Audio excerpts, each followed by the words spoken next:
अच्छा, हमने जो की प्रेस का पढ़ा था उसको हमने की कैरेक्टर से और एक स्ट्रिंग का वेरिएबल बना के उससे हमने हैंडल किया था। जब स्ट्रिंग किया था, इंडेक्स ऑफ किया था कि इसमें से कोई वैल्यू मिले तो ये कर दो, ना मिले तो ये कर दो। ठीक है जी। कि हमने स्ट्रिंग के वैल्यू से किया था। इन तमाम को मैं क्लैप्स करता हूँ, बंद करता हूँ इवेंट्स को। अभी यही जो काम हमने की कैरेक्टर से किया था इसको एक नए तरीके से करेंगे। ठीक है जी, इसमें हम थोड़ी सी चेंजिंग करेंगे, सिस्टमैटिक इसको हम यूज़ करेंगे। इस लाइन को मैं यहाँ पे बंद करता हूँ और यहाँ पे हम इसको देते हैं इफ़ इज़ न्यूमेरिक। इसका अपना बिल्ट इन एक फंक्शन है, पब्लिक फंक्शन है इज़ न्यूमेरिक। ये चेक करता है कि जो हमारे पास वैल्यू आ रही है वो न्यूमेरिक है या नहीं है, उसको ट्रू या फॉल्स में हमें रिटर्न करता है। इज़ न्यूमेरिक में मैं देता हूँ ई डॉट की कैरेक्टर डॉट टू स्ट्रिंग जो भी वैल्यू आएगी, मतलब कैरेक्टर अगर हम देते हैं फॉर एग्जांपल ए तो उसको स्ट्रिंग में कन्वर्ट करेगा तो वो ए ही रहेगा। अगर हम न्यूमेरिक वैल्यू देते हैं तो उसको वो स्ट्रिंग में कन्वर्ट करेगा तो तब भी वो न्यूमेरिक ही रहेगा। तो फिर इज़ न्यूमेरिक से वो चेक करेगा कि आया कि ये इज़ न्यूमेरिक है या नहीं है। ठीक है, तो हम इसे कहते हैं इज़ न्यूमेरिक। अगर न्यूमेरिक है तो देन क्या कर दे, ई डॉट जो हैंडल है उसको फॉल्स कर दे, मतलब किल नहीं करना। एल्स दूसरी सूरत में क्या कर दे, e dot handle equal to true कर दे। पहली कंडीशन में हमने दे दिया कि ये काम कि इज़ न्यूमेरिक है तो देन क्या कर दो, फॉल्स कर दो, मीन्स के किल नहीं करना, उसको आने दो। एल्स दूसरी कंडीशन में क्या कर दो, उसको ट्रू, उसके अलावा अगर कोई है तो उसको किल कर दो। तो यहाँ पे अभी हमने बैक स्पेस का काम इसमें नहीं किया जिस तरह हमने प्रीवियस लेक्चर में किया था, तो वो भी हम कर लेते हैं। तो न्यूमेरिक वैल्यू में मैं जब भी अल्फ़ाबेट डाल रहा हूँ तो वो नहीं डाल रहा, बैक स्पेस भी काम नहीं कर रहा। न्यूमेरिक काम कर रहा है और बैक स्पेस भी काम नहीं कर रहा। अब यहाँ पे एक चीज़ हम और ऐड कर देते हैं, और क्या हो, जो हमारे पास ई डॉट की कैरेक्टर इक्वल टू किसके बराबर हो, character of CHR, character of किसके, कीज डॉट बैक के। क्या करे, या तो वो न्यूमेरिक वैल्यू हो और साथ में अगर कीबोर्ड से बैक स्पेस प्रेस हुआ है तो दोनों सूरतों में छोड़ दो, अदरवाइज किल कर दो। दोनों सूरतों में छोड़ दो, अदरवाइज किल कर दो। अब बैक स्पेस और न्यूमेरिक को हमने इजाज़त दे दी। न्यूमेरिक कोई भी स्पेशल कैरेक्टर और वो चीज़ आप प्रेस नहीं कर सकते, सिवाय न्यूमेरिक और बैक स्पेस के। ठीक है, जैसे कि लास्ट में लेक्चर में एक क्वेश्चन हुआ था स्पेस के हवाले से, अगर आप स्पेस डाल सकें, ठीक है, तो उस हवाले से, तो उसमें आप यहाँ पे स्पेस दे देंगे और ये वाला काम आप कर लेंगे, इंडेक्स ऑफ वाला। ठीक है, और यहाँ पे मैं एक और चीज़ ऐड कर देता हूँ, और ई डॉट की कैरेक्टर इक्वल टू किस चीज़ के, character of keys dot space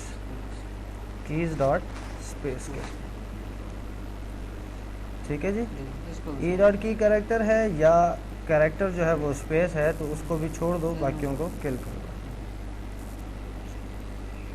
ठीक है, तो यहाँ पे हम 1 लिखा स्पेस 3 स्पेस 5। ठीक है जी, बैक स्पेस। क्लियर होगी कहानी, यहाँ तक समझ आ गई। वही काम है जो हमने पहले किया था, उसका हमने थोड़ा सा उलट कर दिया, दूसरा तरीका इस्तेमाल किया, यहाँ पे इज लगा दिया। अब इसी को मैं कॉपी करूँ, और जो हमने काम नॉन न्यूमेरिक वाला किया था उसमें कमेंट करते हुए इसी कोड को मैं पेस्ट कर दूं जो हमने कोड ऊपर यूज़ किया है, और ये चीज़ें स्पेस और बैक स्पेस को हम ख़त्म कर दें। ठीक है, और यहाँ पे हम ट्रू कर दें कि अगर न्यूमेरिक आए तो क्या करो, किल कर दो, और न्यूमेरिक के अलावा कोई हो तो फॉल्स कर दो। ठीक है, वही काम है, उसको हमने उसकी जो स्टेटमेंट है वो चेंज कर दी। ये देखें ABC लिखी जा रही है, अल्फ़ाबेट स्पेशल कैरेक्टर अगर आप डालेंगे स्पेशल कैरेक्टर, ठीक है। सिर्फ आपकी numeric value, space, back space, हर चीज़ अलाउ है, सिर्फ न्यूमेरिक वैल्यू जो है वो ब्लॉक हो गई है, अलाउ नहीं है। एक तो ये तरीका है कि ये कंडीशन आप उल्टी कर दें, ट्रू फॉल्स। दूसरा ये है कि इस कंडीशन को आप उसी तरह रहने दें, नीचे वाली कंडीशन को उसी तरह रहने दें जिस तरह पहले थी। इसको मैं कमेंट करके इसको दोबारा हम फॉल्स कर देते हैं, जिस तरह वो थी उसी कंडीशन में रहने दें। बट एक चीज़ आप चेंज कर लें, एक चीज़ का इजाफा कर दें, यहाँ पे नॉट लगा दें। उसी चीज़ को उल्टा कर दिया, मतलब यही काम जो यहाँ पे है फॉल्स है, अगर आए तो फॉल्स कर दो, ना आए तो ट्रू कर दो। तो हमने इसको नॉट के साथ कंपेयर कर लिया। अगर न्यूमेरिक ना हो तो आने दो, न्यूमेरिक हो तो किल कर दो। सेम वही काम, यहाँ पे एक सिंपल सा वर्ड लगा दिया नॉट, और बाकी चीज़ें एज इट इज़ रहेंगी। ठीक हो गई जी। ये हमारा दूसरा तरीकाकार था। एक तो हमने अपनी तरफ से स्ट्रिंग ली और उसको हमने इंडेक्स ऑफ के थ्रू हमने चेक किया, ठीक है। अब हमने इंडेक्स ऑफ भी नहीं किया, प्लस हमने कोई भी की नहीं, कोई भी वेरिएबल नहीं लिया, ठीक है। उस वेरिएबल्स के ऊपर कोई काम नहीं किया। इस न्यूमेरिक का बिल्ट इन फंक्शन है डॉटनेट का, उसको कॉल किया और उससे हमने अपना काम ले लिया कि जो हमारी कीबोर्ड से जो की आ रही है उसको चेक करो वो न्यूमेरिक है या नहीं है, इस न्यूमेरिक है या नहीं है। उसको चेक करने के साथ ही आप फिर आगे ट्रू फॉल्स का जो डिसीजन लेना चाहते हैं कि किस कंडीशन में उस कीज़ को किल करना है और किस कंडीशन में नहीं करना। जी अभी ये एक्शन काम नहीं कर रहा, नहीं ये तो बंद है, ये बंद हो गया, क्योंकि इसको हमने देखें, इसको हमने किसी जगह पे भी देखें, नम स्ट्रिंग का जितना भी काम था वो सारा हमने कमेंट किया हुआ।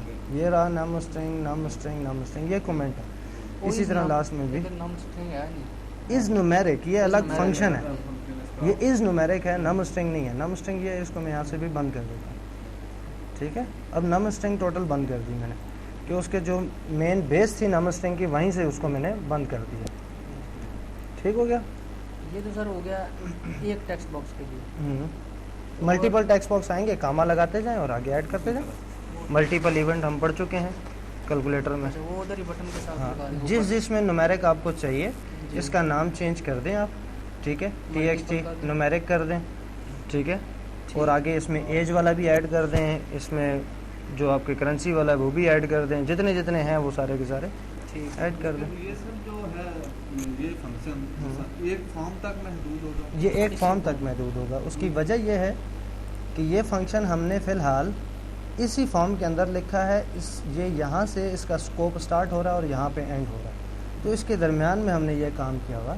तो ये जो है फ़िलहाल एक ही फॉर्म के लिए है। अगर हम मेन फॉर्म पे ये करते हैं, हाँ नहीं, आप ये चाहते हैं कि ये मल्टीपल फॉर्म पे यूज़ हो सके, तो वो क्लासेस का कंसेप्ट है जो हमारा अभी अपकमिंग नेक्स्ट जो लेक्चर है वो उसी से रिलेटेड है। आप अगले जो 2 लेक्चर होंगे उसमें हम यही काम करेंगे कि अपनी सब रूटीन बनाएं, उसको कॉल करें, फिर उस सब रूटीन को एक क्लास बनाएं, क्लास में डालें और उस क्लास से कॉल करें, ठीक है। तो अभी जो हम आगे काम करने वाले हैं वो यही करने वाले हैं, ठीक है जी। यहाँ पे इस लेक्चर को सेव कर दिया जाए, इससे रिलेटेड कोई और चीज़ आपको